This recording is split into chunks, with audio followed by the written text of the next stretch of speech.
मुझको समझ में नहीं आया, वो कह रहे थे यहाँ बच्चे फटते हैं कि यहाँ बच्चे पढ़ते हैं। पढ़ते हैं बोल रहा था, बट फटते हैं बोला, गलत नहीं बोला उसने, वो भी हो सकता है। इसका पढ़ते का पाकिस्तान में पर्यायवाची फटते हैं, आप मान के चलिए। अच्छा दिनेश, मैं आपको एक बात बताना चाहता हूं कि ये कोई नई बात नहीं है। पाकिस्तान, जब मैं लाइन ऑफ कंट्रोल पे था, जब मैं सर्विस कर रहा था, तब भी पाकिस्तान यही काम करता था। हाँ। स्कूल के बीच में गन पोजीशन, कि अगर हम लोग करें, बच्चे मरे, दुनिया भर के सामने फोटोग्राफ लेके कि देखो मासूमों को मार दिया। आज की तारीख में जो आपने जहाज की बात करी कि एयर स्पेस को बंद नहीं करा प्राइवेट प्लेन्स के लिए या कमर्शियल एयरलाइंस के लिए, पाकिस्तान वही चीज कर रहा है। ये जो बच्चे हैं, इनको हथियार नहीं देगा, इनको भेज देगा। जब वहां पे लड़ाई होगी और बम गिरेगा, ये देखो ये 15 मर गए, कितने मासूम थे, ये 15 मर गए, कितने मासूम थे, दुनिया भर फोटोग्राफी। और फिर उसके बाद जाएगा एक इकोसिस्टम सक्रिय होगा। हाँ। जो ऑल आइज ऑन पाकिस्तान उसको ट्रेंड कराना शुरू करेगा। बिल्कुल। ये बच्चों को ढाल बनाकर, महिलाओं को ढाल बनाकर, ये देखिए ऐसा तो वो भी नहीं करते जिनको हम नपुंसक या नामर्द कहते हैं। जरा देखिए भारत के एयर डिफेंस सिस्टम ने पाकिस्तान के मंसूबों पर फेरा पानी। एयर डिफेंस सिस्टम से पाकिस्तान के हमले नाकामयाब। पाकिस्तान के ड्रोन हवा में ही ध्वस्त। पाकिस्तान के ड्रोन्स को इंटरसेप्ट करके, और तब जब टिड्डी दल की तरह ये ड्रोन भेजे जाएं, स्वार्म ड्रोन टेक्नोलॉजी जिसको कहते हैं, उसको आइडेंटिफाई करना, जो कि एक सिंक में काम करते हैं और बहुत सारे होते हैं। सर इससे बड़ी वजह क्या हो सकती है कि हम हैट्स ऑफ करें अपने एयर डिफेंस सिस्टम के लिए? हैट्स ऑफ करेंगे, हमने सतर्क किया, लेकिन टिड्डी दल आपने जो शब्द यूज किया वही है। ये टिड्डी जितना ही चाट सकते हैं, इन ड्रोन में कोई शक्ति नहीं है। जाती है। हाँ, ये चाटने वाले ड्रोन है, लेकिन अपने कौम के लिए और अपने देशवासियों के लिए मैं बताना चाहता हूं कि इनके लिए हमारे पास नॉन काइनेटिक अरेंजमेंट भी है। जैम करके गिरा देने वाले सर, जैम करके गिरा जिसको देंगे। सॉफ्ट किल कहते हैं। हाँ, जिसको सॉफ्ट किल कहते हैं। सॉफ्ट किल। तो अभी क्या हुआ है? इनका हार्ड किल हुआ है कि सॉफ्ट किल हुआ है? सॉफ्ट किल भी हुआ है, हार्ड किल भी हुआ है, डिपेंडिंग अपॉन वो कहां जा रहा था। कहां जा रहा है? तू है जाने वाले, रुक जा, तेरे को यहीं हमारा एयर डिफेंस सिस्टम संभाले। पाकिस्तान रक्षा मंत्री का सबसे बड़ा कबूलनामा, एक के बाद एक कबूलनामा, और दुनिया सुन रही है क्या इस कबूलनामे को? ख्वाजा आसिफ ने कहा हम भारतीय ड्रोन को इंटरसेप्ट नहीं कर पाए। ख्वाजा आसिफ ने कहा है कि भारत के पास स्टेल्थ टेक्नोलॉजी है, इसीलिए हम उसे इंटरसेप्ट नहीं कर पाए। ये ख्वाजा आसिफ कौन सा नशा करते हैं? ये क्या जो अफीम सीधे डूरन लाइन से इधर आती है और ख्वाजा आसिफ के पास जाती है क्या? एक दिन एक बयान, दूसरे दिन दूसरा बयान। ये आज ये क्यों नहीं एक्सेप्ट करते कि इनका जो एयर डिफेंस सिस्टम है वो एकदम कुंडी मत खड़काओ राजा, सीधे अंदर आओ राजा वाले तरीके से न्योता दे रहा है भारत की मिसाइलों को, भारत के ड्रोन को? ये स्वीकारते क्यों नहीं है? देखिए, ये 24 घंटे पहले ये अपनी पार्लियामेंट में ये कहता है कि जो हमारा ये जो भारत के जो ड्रोन आए थे, हमने जानबूझ के उनको नहीं मारा। इसने बोला था हमने जानबूझ के नहीं मारा, क्योंकि हम नहीं, अगर ये जानबूझ के हम इसको मारते तो उसको पता लग जाता कि हमारा एयर डिफेंस कहां पे, और हम ये रिवील नहीं करना चाहते थे कि हमारा एयर डिफेंस कहां पे, इसलिए हमने जानबूझ के नहीं मारा। ठीक है, इसने ये बोला। अब जाके ख्वाजा आसिफ ये बोल रहा है उस एंकर को, टीवी एंकर को जो इंटरव्यू कर रही है, कि साहब पता नहीं कोई स्टेल्थ टेक्नोलॉजी होगी, हम मार नहीं पाए, हम कुछ कर नहीं पाए। ये आदमी बहुत खतरनाक है। मुझे लगता है कि भारत, ये इंडियन आर्मी के पेरोल में है। ये Khawaja Asif is on the payroll of the Indian army, क्योंकि अपनी कौम को, अपनी फौज को इतना नुकसान पहुंचाना और सबके सामने ये बोलना कि हाँ पाकिस्तान 30 साल से आतंकवाद कर रहा है, भाई ये डर्टी वर्क हमने करा है। अब पता नहीं, ये पाकिस्तान को इंडियन आर्मी की जरूरत नहीं है भाई साहब, नेवी एयरफोर्स की जरूरत नहीं है हमारी, वो खुद काफी हैं। ये खुद अपनी बेइज्जती करवाते हैं हर जगह। एक दिन एक बयान, दूसरे दिन दूसरा बयान, आज की सिचुएशन देख के आज की बात, अगले दिन वैसी बात। और जब ये कहा जाए कि पहले आपने ऐसा क्यों कहा था, तो कई लोग ऐसे भी है जो ये कह देते हैं कि जो आखिर में कहा करूं ना उसी को आप सच माना कीजिए। पीके श्रीवास्तव मेरे साथ जुड़े हुए हैं। जरा ये भी समझूंगा सर, ये जो भारत का सुदर्शन चक्र जिसकी कल से लगातार बात हो रही है, मुझे लगता है दुनिया जब बात करती है आयरन डोम की बात होती है, लेकिन ये किसी स्टील डोम से कम इसने परफॉर्मेंस नहीं दी। देखिए, आयरन डोम एक हम लोगों ने कल भी चर्चा की थी कि after all Israel is a smaller air space, हमारा कितना बड़ा है। तो हमारे सुदर्शन चक्र में जब चक्र कहते हैं तो मल्टी लेयर्ड है। मल्टी लेयर्ड मतलब कि 150 से 450 किलोमीटर तक मार कर सकते हैं। उसके बाद हम 40 से 150 की मार कर सकते हैं, फिर 40 से नीचे वालों की मार कर सकते हैं। फिर हमारे पास क्लोजन वेपन सिस्टम्स भी हैं जो आप हमारे सर के ऊपर चढ़ जाओ तब भी मार सकते हैं, जो कल इस्तेमाल भी हुए थे। तो ये जो पेनिट्रेटिव, और हमारे पास एक BMS भी है, बैलिस्टिक मिसाइल डिफेंस भी है, वो भी हमारे पास सिस्टम है। तो आप किसी तरह से हमारे ऊपर अटैक करो, हम कर सकते हैं। लेकिन कल जो इन्होंने कोशिश की है, धूर्त कोशिश की है, क्योंकि एक मक्कार कोशिश है, सिविलियन इलाकों में इन छोटे छोटे ड्रोन से आतंक फैलाने का काम किया है। ये कोई लड़ाई नहीं है, ये आतंकवाद का देश है। इस देश को हम देश क्यों कहते हैं? जब लड़ाई होती है, युद्ध होता है, युद्ध के नियम होते हैं, लेकिन इस देश के ऊपर ये कुछ लागू नहीं होता, और जो नियम के हिसाब से युद्ध नहीं करता उसको आतंकवादी ही कहते हैं। जरा देखिए पाकिस्तान के हमले का भारत ने किस तरीके से मुंहतोड़ जवाब दिया है। पाकिस्तान के ड्रोन हवा में मार गिराए गए हैं, पाकिस्तान का हर हमला नाकाम हुआ है। पाकिस्तान ने 36, आप बिल्कुल सही सुन रहे हैं, 36 जगहों पर हमले की कोशिश की थी। 36 जगहों पर हमले की कोशिश, 300 से 400 ड्रोन के जरिए किया गया था अटैक, लेकिन हर एक अटैक नाकाम किया गया है। ऐसा कि आप जितने भी अपने तौर तरीके आजमाएं, सबको निष्फल कर दिया जाए, नाकाम कर दिया जाए। यही वजह है क्यों वहां के सैनिक लड़ना नहीं चाह रहे हैं, यही वजह है क्यों वहां के पायलट इनकार कर रहे हैं फाइटर पायलट उड़ाने से। क्योंकि अगर एक भी अटैक आपका कामयाब नहीं होगा तो वो मोराल कहां से आएगा? तो पहले ही आत्मबल कहां होगा जब आप जानते हैं आपने गलत किया, उसके बावजूद आप ये कर रहे हैं। और दूसरे फिर आप कैसे करेंगे जब आपका एक भी हमला कामयाब नहीं होगा? तो जरा देखिए होशियारपुर, इन तमाम जगहों पर ये जो मिसाइल से लेकर ड्रोन से लेकर तमाम हमले किए गए, इन सबको भारत ने नाकाम किया है। ये प्रिसीजन, गौरव आर्या, ये प्रिसीजन भारत के डिफेंस का, ये कहते हैं कि आपका जितना ये डिफेंसिव ऑफेंस, ऑफेंसिव डिफेंस जो कहा जाता है, वो भी जरा समझाइए। देखिए, दो चीजें हैं। ये ऑफेंसिव डिफेंस तो वो हो गया कि जहां पे सोर्स है आप वहां पे जाके उसको खत्म करें, आतंकवाद का जो सोर्स है। एक तो ये बात है। दूसरी बात है जो आप कह रहे हैं ना, इट्स ऑल्सो, जैसे कि हमारी एयरफोर्स है, नेवी है, आर्मी है, जो भी ये काम कर रही है, the standards of training are very high. ये बात हमें समझनी पड़ेगी। जो स्टैंडर्ड, ये सिर्फ नहीं कि आपने S-400 खरीद लिया, ये बात नहीं कि आपने सिर्फ एक वेपन प्लेटफॉर्म खरीद दिया। हथियार खरीद के सिर्फ कुछ नहीं होता, इंपॉर्टेंट है, लेकिन वो सब कुछ नहीं है। आपका man behind the equipment is more important than the equipment. और ये इतनी ट्रेनिंग करके, चाहे वो एयरफोर्स है, चाहे आर्मी है, चाहे नेवी है, इंडियन आर्मी, नेवी, एयरफोर्स, या तो ये लड़ते हैं या लड़ने का प्रशिक्षण करते हैं। इनके दो ही काम हैं और वो करते रहते हैं कि जब ये आपका मसल मेमोरी बन जाए, ये रिफ्लेक्स एक्शन बन जाए। और यहां पर तो ये होता है कि किसी दिन इनको पजामा पहन के, शलवार पहन के जाना होता है और किसी दिन वर्दी पहननी होती है। इसीलिए इनको मालूम नहीं होता कि किस दिन असल में इनको कौन सा अस्त्र चलाना है, और उस समय फुस हो जाते हैं। 3 दिन में तीसरी बार पाकिस्तान को करारा जवाब। भारत के काउंटर अटैक से उड़ी पाकिस्तान की नींद। भारत ने कहा आगे भी मुंह तोड़ जवाब दिया जाएगा। ये जो एस्केलेटरी लैडर, साहब हमेशा आप लोग से जब बात होती है, एक तो आप लोग बताते हैं कि हॉरिजॉन्टल और वर्टिकल एस्केलेशन क्या है, दूसरे आप ये भी बताते हैं कि एस्केलेटरी लैडर्स क्या होती हैं, उसमें सीढ़ियां क्या क्या होती हैं, अभी किस सीढ़ी में हम खड़े हुए हैं। और जब भारत ये कह रहा है उकसावे का जवाब दिया जाएगा, अभी तक भारत ने उकसावे का ही जवाब दिया है। जी, अभी देखिए एस्केलेटरी लैडर की अगर हम बात करते हैं तो India is pretty low in the escalatory ladder. हमने अपने सारे घोड़े खोले नहीं है, मैं देसी भाषा में समझाता हूं। अभी बेसिक हैं। ये जो स्कैल्प मिसाइल है, हैमर है, फिर ये हैरोप ड्रोन की हम बात करते हैं, ये सब तो दीज आर बेसिकली ठीक है, अच्छे वेपन प्लेटफॉर्म है, लेकिन ये भारत की ट्रू मसल फ्लेक्सिंग नहीं है। ये अभी जब हम टेम्परेचर बढ़ाएंगे तो हमारे पास ऐसे अस्त्र जो हम कह सकते हैं कि सबसे बड़ा जो प्लेटफॉर्म अभी यूज करा है, आई थिंक वो S-400 है, क्योंकि वो एयर डिफेंस सिस्टम है, वो तो यूज करना ही था हमने। लेकिन वो ऑफेंसिव नहीं, वो एक डिफेंसिव किस्म का सिस्टम है ना। अगर आप ऑफेंसिव किस्म के सिस्टम पे आएंगे तो फिर तो हमारे पास बहुत ज्यादा, आप सोच के परे है बहुत। क्योंकि अभी तक श्रीवास्तव सर देखिए, कल भी जब ये आई है इस तरफ से, आपको ये इस जगह से आपको बेहतर दिखाई देगा, कल भी जब मिस्री साहब की तरफ से प्रेस कॉन्फ्रेंस की गई थी, ये कहा गया था सिलसिला पहलगाम से शुरू हुआ है, हमने केवल एस्केलेशन का जवाब दिया, पहला एस्केलेशन वो था, और अभी तक हिंदुस्तान यही कर रहा है। लेकिन क्या हमेशा ही ऐसा रहेगा या किसी जगह पर चीजें बदल सकती? देखिए, धैर्य की सीमा तो भगवान के पास भी नहीं रही।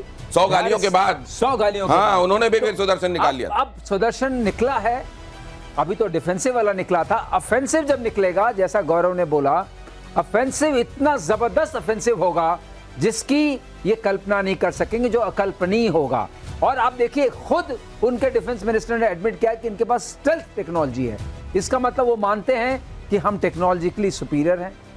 दूसरी चीज उन्होंने मानी कि अगर हम अपना इनके ऊपर अटैक करते तो ये जान लेते कि हम कहां हैं। इसका मतलब उनको इस टेक्नोलॉजी में भरोसा है कि इनको ही सब पता है, हमें तो कुछ पता नहीं है। आप बताइए, दोनों बहाने भी ऐसे हैं कि हमारे पास टेक्नोलॉजी नहीं है, हमें कुछ दे दिया गया था, हमने चलाया। एक बात और मैं कहना चाहूंगा, क्योंकि गौरव ने बहुत अच्छी बात कही कि सामान ही नहीं सब कुछ होता है, युद्ध का सामान के अलावा रण कौशल होता है। और एक बार इसकी तुलना हुई थी, एक जहाज और एक पायलट, इंडियन एयरफोर्स का 2.5 जहाज और 2.5 पायलट के बराबर माना गया। भारत का 1 बराबर उनका 2.5, ये देख लीजिए आप। और दूसरी बड़ी बात ये जब कह रहे हैं पीके श्रीवास्तव कि वो असल में मान रहे हैं, उनका मानना बहुत बड़ी बात इसलिए, इतनी मक्कार कौम है, ये उसको भी नहीं मानती। ये भी अगर आप कह देंगे कि सूरज पूरब से उगता है, कहेगा नहीं नहीं नहीं, पीछे से उगता है, पश्चिम से। ये गौरव आर्या, उसका ये कई जगहों पर स्वीकारोक्ति, जैसे कराची को लेकर ये स्वीकारोक्ति और ये कहना will be back soon, we can not sustain here for the time being. दूसरा उसका ये भी मानना कि स्टेल्थ है, हम तो बिल्कुल नहीं समझ पा रहे, हमको समझ में नहीं आया और कई जगहों पर हम नहीं चला पाए अपना एयर डिफेंस सिस्टम। कई जगहों पर जो स्वीकारोक्ति है वो पाकिस्तान को कितना मजबूर होना पड़ा होगा कि वो सच बयान कर रहा है। नहीं, बहुत ज्यादा मजबूर। देखिए, एक तो जो पाकिस्तान स्वीकार कर रहा है, आप मान के चलिए कि वो 10% स्वीकार कर रहा है, बिल्कुल 90% छुपाने की कोशिश कर रहा है। पहली बात तो ये है। दूसरी चीज यह है कि पाकिस्तान को सच झूठ हुआ नहीं हुआ उससे फर्क नहीं पड़ता। उसको यह है कि अपनी डोमेस्टिक ऑडियंस जो है, जो लोग हैं पाकिस्तान के, उनको कैसे मैनेज करना है, डोमेस्टिक ऑडियंस को मैनेज करना। अब आप यहां समझिए, वहां मिस इन्फॉर्मेशन का एक बड़ा प्रोपेगेंडा चलाया जाता है, लेकिन वहां पर जहां पर पूरे सिस्टम इन प्लेस है गौरव, क्या वहां पर भी वॉर फॉग की गुंजाइश होती है? देखिए, फॉग ऑफ वॉर जो हम लोग कहते हैं, एक बड़ी मशहूर कहावत है। जरूर बताइए, लेकिन एक बड़ी खबर बताने के बाद पाकिस्तान के ओकारा आर्मी कैंट पर भारत का ड्रोन अटैक के बाद पाकिस्तान आर्मी में मची भगदड़। भारतीय ड्रोन को रोकने में नाकाम हुआ पाकिस्तान। ओकारा कैंट में आतंकियों को ट्रेनिंग दी जाती है। आपको बताऊं इसका नाम क्या है? ओकारा में इस पोस्ट का नाम है अल जिहाद पोस्ट। जिहाद अंदर, जिहाद बाहर, जिहाद चारों तरफ, जिहाद खाना, जिहाद पीना, जिहाद सोचना, ये ऐसा मुल्क है। लेकिन उसको इबरत मिल रही है। भारतीय ड्रोन ने एक बार फिर से ओकारा में जाके अल जिहाद को बताया इस पोस्ट को कि उसकी हैसियत क्या है। गौरव, अपनी बात पूरी। जी, मैं ये कह रहा था कि जो फॉग ऑफ वॉर हम लोग कहते हैं, बहुत मशहूर कहावत है कि nothing survives, no battle plan survives first contact with the enemy. होता यह है कि जब आप कितने भी प्लान बनाएंगे और जैसे ही दुश्मन के साथ आपकी भिड़ंत होगी, तो उसके बाद फॉग ऑफ वॉर शुरू हो जाता है, यानी कि कंफ्यूजन होगा, लोग मरेंगे। ये युद्ध की सच्चाई है। और हर चीज, कम्युनिकेशन, सप्लाई, हर चीज तितर बितर, उसके बीच में आपके पास आएंगे कन्फ्लिक्टिंग सिग्नल्स। ध्यान रखिएगा, कन्फ्लिक्टिंग सिग्नल आएंगे। कोई कहेगा ये हुआ है, कोई कहेगा नहीं ऐसा हुआ है, कोई कहेगा ये वॉर में एक्सपेक्टेड है। इसको हम लोग कहते हैं फॉग ऑफ वॉर। और फॉग ऑफ वॉर में जबरदस्त कंफ्यूजन होता है, ये बात सच है। जबरदस्त कंफ्यूजन होता है फॉग ऑफ वॉर में। और फॉग ऑफ वॉर में आप एक और बात ध्यान रखिएगा, राइट, आप जितना उसको तूल देंगे वो उतना बड़ा हो जाएगा। जैसे बुढ़िया के बाल खाते ना बचपन में, है ना, इतनी बड़ी होती है वो, फुला के इतना कर दिया जाता है। ये that is fog of war, कि आपको पता नहीं क्या क्या हो रहा है। ये फॉग ऑफ वॉर है और इससे हमें केयरफुल रहना है। इंफॉर्मेशन बहुत सावधान रहिए। हर एक इंफॉर्मेशन जो आपके पास मोबाइल पर आ रही है उसको चेक कीजिए और उसके बाद उसको फॉरवर्ड कर दिए, क्योंकि अगर एक तो बचिए फॉरवर्ड करने से, और अगर ऐसा जरूरी हो तो चेक करने के बाद ही, वरना एक तरीके से ये डेट्रीमेंटल होगा। पूर्व सैन्य अधिकारियों से मिले पीएम मोदी, अहम खबर आपके सामने, मौजूदा हालात पर प्रधानमंत्री मोदी की बारीक नजर और चर्चा। पूर्व वायुसेना प्रमुख, पूर्व सेना प्रमुख, पूर्व नौसेना प्रमुख थे बैठक में शामिल। इस तरह की सिचुएशन में गौरव, जब चीजें एवर चेंजिंग हैं, जब डायनेमिक हैं, कैसे कैसे और कितनी कितनी देर में इसका कोई, इसकी पीरियोडिसिटी कोई तय की जाती है या सिचुएशन के हिसाब से कॉल ली जाती? नहीं, ये सिचुएशन जो है एंट्रोपी बोलते हैं इसको, जहां पे the situation is entirely fluid. हो सकता है हर 15 मिनट में बदले, आधे घंटे में, 1 घंटे में, दिन में, नोबडी नोज। लेकिन सिचुएशन अनफोल्ड करती है और आपको फिर उसके हिसाब से अपने प्लान बनाते हैं। जो बेहतरीन प्लानर होते हैं वो कुछ आगे फोर्सी कर लेते हैं, यार अगर ये होगा तो ऐसा होगा, जिसको शतरंज में कहते हैं ना कि 5 चाल आगे सोचता है कोई। तो ये वही कंसेप्ट वॉर में भी है। आप कितनी आपकी फोरसाइट है, क्या आपकी थिंकिंग है, आप कितना आगे चल के प्लान करते हैं कि अगर सेटबैक होगा तो हम कैसे करेंगे। और इसीलिए इस प्लानिंग का इतना महत्व है कि कहते हैं कि if you fail to plan, it means you are planning to fail. PK Srivastava sir के पास मैं चलूं, लेकिन उससे पहले यह खबर देख लीजिए। पाकिस्तान से निपटने के लिए भारत अलर्ट है। जम्मू कश्मीर राजस्थान में प्रशासन अलर्ट है। पंजाब गुजरात में भी प्रशासन ने कसी कमर। इन तमाम जगहों पर खास तौर से ये जो बॉर्डरिंग एरियाज हैं, ये जो बॉर्डरिंग स्टेट्स हैं, यहां भारत हर पल चौकस, हर पल सतर्क और चौकन्ना है। इसीलिए आप देख रहे हैं वहां के मिसाइल्स हो या वहां के ड्रोन्स, सब फुस पटाखे साबित हो रहे हैं। और इस बीच ये भी कि भारत ने ये कॉल भी लिया है कि फिलहाल यहां चलने वाली जो लीग है उसको लेकर एक बड़ा फैसला किया गया है। और मुझे हैरानी इस बात की हो रही थी कि पाकिस्तान में एक गेस्ट से वहां की टीवी एंकर कह रही थी कि मुझे बड़ी, मैं तो मेरी मुराद बस ये है कि वहां से किसी तरीके से जो लीग है स्पोर्ट्स की, ये बाहर चली जाए। तो उसने कहा कि आपकी स्पोर्ट्स के लीग के सपने के लिए क्या हम भारत से जंग कर लें? पीके श्रीवास्तव सर, ये शेख चिल्ली वहां घरों घरों में है क्या? देखिए, ऐसा है, वहां का मीडिया वहां के पॉलिटिशियंस, सो कॉल्ड पॉलिटिशियंस, और यहाँ वहां के बैठाए हुए पॉलिटिशियंस ये क्या कहते हैं? सर, जम्मू में फिर से सायरन बज रहे हैं।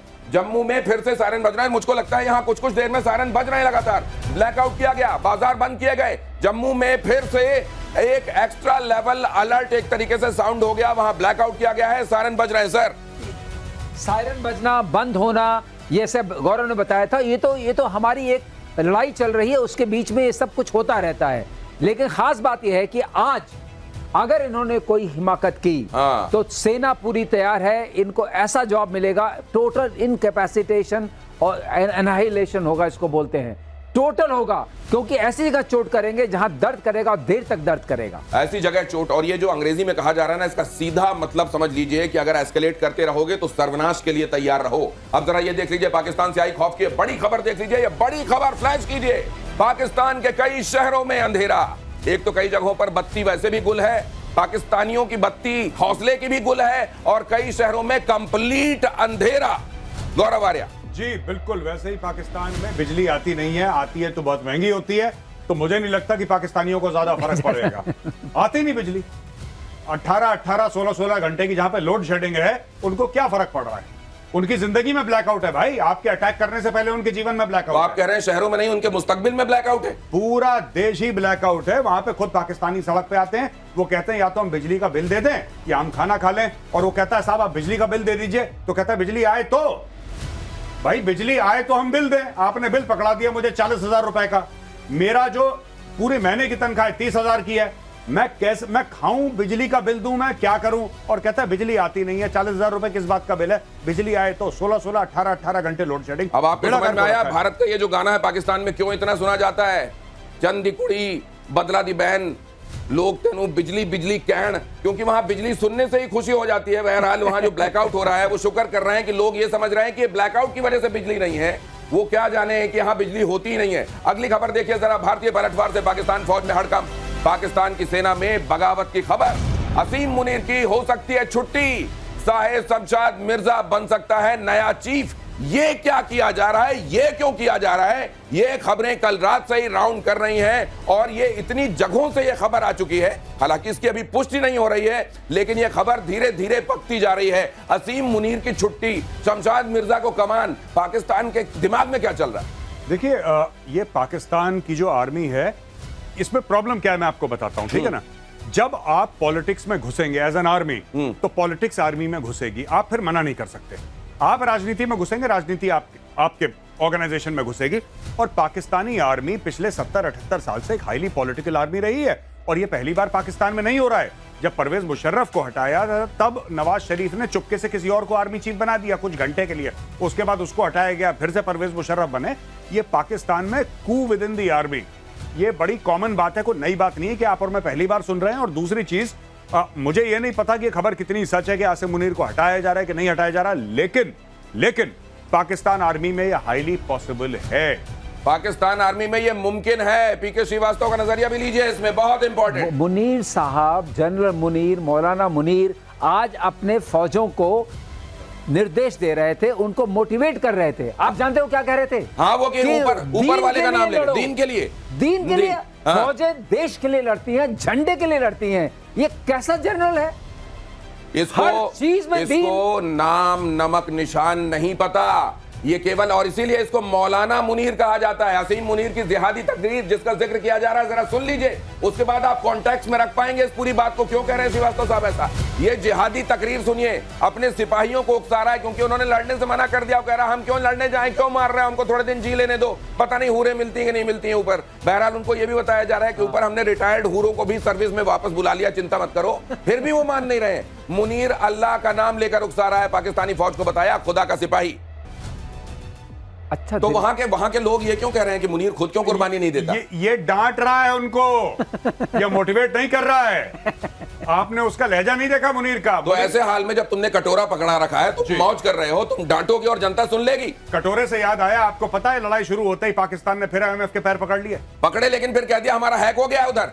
पहले कहा कि हमको जितनी हमारी जो फ्रेंडली कंट्रीज है वो हमको डोनेट करें, कोऑपरेट करें जी। और उधर आईएमएफ के पास तो पहुंचा ही। लेकिन सर ये जो कहा जा रहा है, आप कह रहे हैं डांट रहा है जी, तो ये शायद इसीलिए दौड़ा लिया गया है क्या इसको, और इसकी जगह शमशाद को लाया जा रहा है? नहीं, देखिए ना, बात यह है कि जो भी ट्रूप्स हैं हाँ। उनको ये तो पता होना चाहिए हम किस लिए लड़ रहे हैं। तुम अल्लाह के लिए लड़ रहे हो, अल्लाह के, अरे ठीक समझ गए, तुम अल्लाह के लिए लड़ रहे हो, लेकिन नेक्स्ट व्हाट, कैसे लड़ोगे तुम, किस चीज से लड़ोगे? क्या ये एक्चुअली खुद हाफिज है। नहीं, और ये कह रहा है कि तुम्हारे साथ अल्लाह है, उसके साथ नहीं है। हाँ। यहां अल्लाह वाले नहीं है क्या? यहां क्राइस्ट वाले नहीं है क्या? यहां हनुमान जी वाले और राम जी वाले नहीं है क्या? और इधर का पड़ला भारी नहीं है क्या?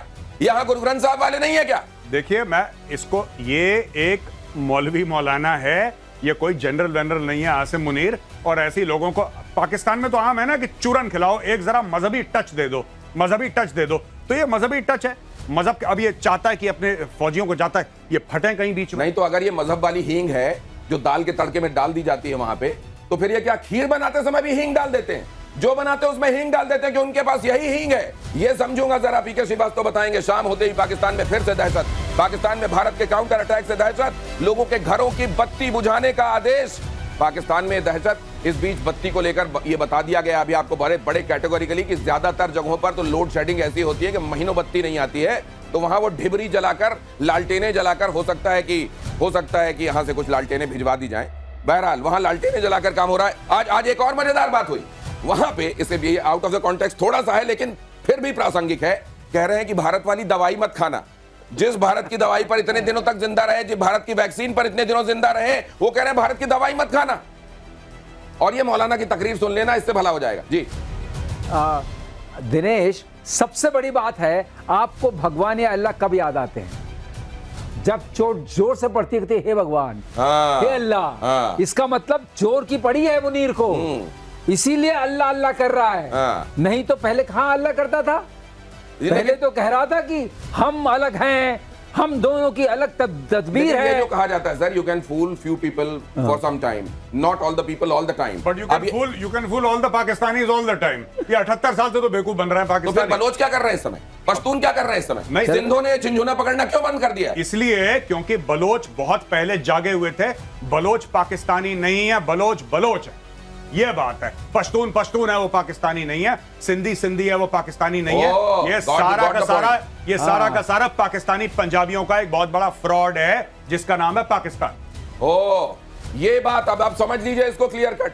और ये बहुत बड़ा इशारा भी है कि कहां पर चूरन चाटने से लोग मना कर रहे हैं, मजहबी चूरन, और जहां पर चाटा जा रहा है वो इलाका कौन सा है, और इस समय कौन सा इलाका ज्यादा थर्रा रहा है भारत की मार से, वो भी आप देख रहे हैं। पाकिस्तान में बात शहबाज की औकात तक आ गई है। संसद में शहबाज की औकात पर चर्चा हो रही है। पीएम शहबाज की तुलना गीदड़ से हो रही है। आप ठीक सुन रहे हैं, गीदड़ से। हमारा वजीर शहबाज शरीफ बुजदिल है, ये इंडियन लोग नहीं कह रहे हैं, वहां के लोग कह रहे हैं। शहबाज मोदी का नाम तक नहीं ले सकता, शहबाज के मुंह से मोदी का नाम तक नहीं निकलता। हमारा वजीर शहबाज शरीफ बुजदिल है, पाकिस्तानी सांसद ने कहा है। भाई, शहबाज को गीदड़ कहा, ये तो ठीक है, लेकिन ये जो शेर करते हैं, शेर इनकी बस्तियों में आता है या यहाँ के लोग असल में शेर के पास चले जाते हैं कुछ देर के लिए जंगल में, वो बात। लेकिन ये क्या है? ये कुछ नहीं है, खुजली है। टीपू सुल्तान बोल रहे हैं। मैं आपको दो सेकंड में किस्सा सुनाता हूं। जो भी टीपू सुल्तान को हीरो मानता है ना, ऊटी चला जाए। ऊटी में मद्रास रेजिमेंटल सेंटर है, वहां पे टीपू सुल्तान का झंडा कैप्चर करके मद्रास रेजिमेंट ने उल्टा लटका रखा है, देख लेना। हैदर अली, टीपू सुल्तान, सबकी बिल्कुल कटनी छटनी करके उनका झंडा उल्टा लटका रहा है। मद्रास रेजिमेंटल सेंटर, ऊटी, जाके देख लो। ये जाके देख लो। और ये जो गाजी करते रहते हो, जरा गाजी की ही तरह का सुनाई देने वाला एक शब्द है गाजा, उसको भी सुनते रहा करो। जरा ये देख लो, 4 फ्रंट वॉर पर एक साथ घिरा कैसे पाकिस्तान। पीओके से लेकर बलूचिस्तान तक हमला, पश्तून, तालिबान, बलूच भी आक्रामक। एलओसी पर भारतीय फौज दे रही है जवाब। ये इतने सारे थप्पड़ जो पड़ रहे हैं, वो मैंने देखा है जादूगर कई बार वो जादू दिखाता है जिसमें एक को अंदर बंद करके चारों तरफ से तलवारें डाली जाती हैं, चारों तरफ से तलवारें। इस बार वो जो तलवारें डाली जा रही हैं बीच से, वो जो पंजाब है वो जिंदा निकलेगा कि इस बार कचूमर बनना तय है? ये इतना हल्ला पाकिस्तान में इसलिए हो रहा है, अगर ये बम जो इंडिया फेंक रहा है, अगर ये ज्यादातर खैबर पख्तूनख्वा में गिरते या ये गिरते बलोचिस्तान में, तो पूरा पंजाब जो है पाकिस्तान का अभी ताली पीट रहा होता कि मजा आ गया। ये एक्चुअली गिर गए पंजाब में। और बलोच हमारे भाई हैं, हमें क्या लेना था, हम क्यों करेंगे बलोचों के खिलाफ? हमने तो ठोकना है पाकिस्तानी पंजाबियों को।